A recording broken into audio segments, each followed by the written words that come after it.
গিয়েছিলাম ব্যাকটাউন ক্যাফে, গিয়ে আমরা সিঙ্গারা আর চা অর্ডার করলাম। কিন্তু আমাদের অর্ডারটা আসার পরে আমরা সিঙ্গারা দেখে পুরাই অবাক হয়ে গেলাম, কেননা সিঙ্গারার সাইজ ছিল খুবই ছোট, অন্য অন্য জায়গার তুলনায় একদম ছোট ছিল সিঙ্গারার সাইজ। কিংস হাট বব মার্লির তুলনায় অর্ধেক ছিল সিঙ্গারা, এবং এর ভেতর যে মাংসটা ছিল খুবই সামান্য পরিমাণ মাংস দেওয়া ছিল। আমি প্রথম 2-3টা খাওয়ার পরে বুঝতে পারছি যে ভিতরে মাংস দেওয়া আছে। আমি প্রথম কয়েকটা খাওয়ার পরে আমি প্রথমে ভাবছিলাম সিঙ্গারার ভিতরে হয়তো বা মাংস দেয় না, বাট কয়েকটা খাওয়ার পরে প্রত্যেকটার ভিতরেই এই মাংস ছিল। বাট আমি বুঝতে পারি নাই প্রথমত, পরে বুঝতে পারছি না সিঙ্গারার ভিতরে মাংস দেওয়া আছে। 10 টাকাতে এই সিঙ্গারা কিনলে পুরাই লস, এবং চাটাও আমার কাছে তেমন ভালো লাগে নাই। ফুল ভিডিও দেখলে বুঝতে পারবেন। ছোট সিঙ্গারা কত করে দেবো? মেন কথা সিঙ্গারা স্বাদ না। না না, এটা আবার লাল সসটা ভালো।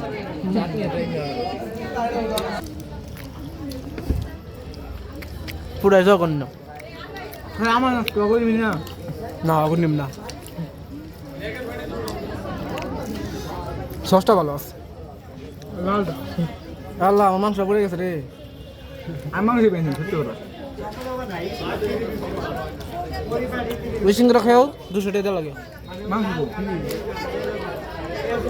মাংস কই দেখা আমার। কই কই আসে এটা? কি সিঙ্গারা নেই? চাটনি কেমন একটা ধরো এখানে ডিপ করে নি। না পুরো লস তো দেখতে। আমার প্রতিদিন বেগুন লাগাই দিয়েছি প্রতিদিন।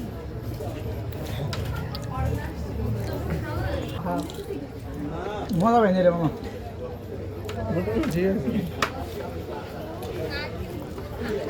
এটা খাওয়া মানে ভাত খাওয়া, এটা চা খাওয়া মানে ভাত খাওয়া, সিঙ্গারা খাওয়া মানে ভাত খাওয়া। মজা কথা। খাই রে আর না